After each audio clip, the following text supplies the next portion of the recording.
কি হৈছে অভিনেত্ৰী শ্যামন্তিকা শৰ্মাৰ অভিনেত্ৰী শ্যামন্তিকা শৰ্মাৰ ফেচবুক প্ৰফাইলত সঘনাই আপলোড হৈছে বহু নিগেটিভ ফটোজ আৰু ভিডিঅ'জ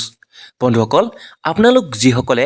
অভিনেত্ৰী শ্যামন্তিকা শৰ্মাৰ ছ'চিয়েল মিডিয়া হেণ্ডেলত ফ'ল' কৰিছে তেখেতলোকে নিশ্চয় দেখা পাইছে যে বহু বেয়া ফটোজ আৰু ভিডিঅ'জ আপলোড কৰি আছে বন্ধুসকল সেয়া অভিনেত্ৰী শ্যামন্তিকা শৰ্মাই নিজে আপলোড কৰা নহয় কোনো দুষ্ট চক্ৰই অভিনেত্ৰীগৰাকীৰ সকলো এক্সেছ লৈ এনেধৰণৰ কামসমূহ কৰি আছে এই কথা অভিনেত্ৰী শ্যামন্তিকা শৰ্মাই নিজেই স্পষ্টীকৰণ আগবঢ়াইছে আৰু লগতে এই বিষয়ে ইতিমধ্যেই আইনৰ কাষ চাপিছে অভিনেত্ৰী শ্যামন্তিকা শৰ্মাই সঁচাকৈ এনে কাৰ্য বৰ গৰিহণাৰ যোগ্য এগৰাকী অভিনেত্ৰীক এনেদৰে জনমনাসত হেয় প্ৰতিপন্ন কৰা দুষ্টচক্ৰক উচিত তদন্ত কৰি কঠোৰতকৈ কঠোৰ শাস্তি প্ৰদান কৰিব লাগে আৰু যিসকলে শ্যামন্তিকা শৰ্মাক ভাল পায় যিমান পাৰে এই ভিডিঅ'টো শ্বেয়াৰ কৰিব আৰু লগতে এই চেনেলটো ছাবস্ক্ৰাইব কৰিবলৈ একেবাৰে নাপাহৰিব ধন্যবাদ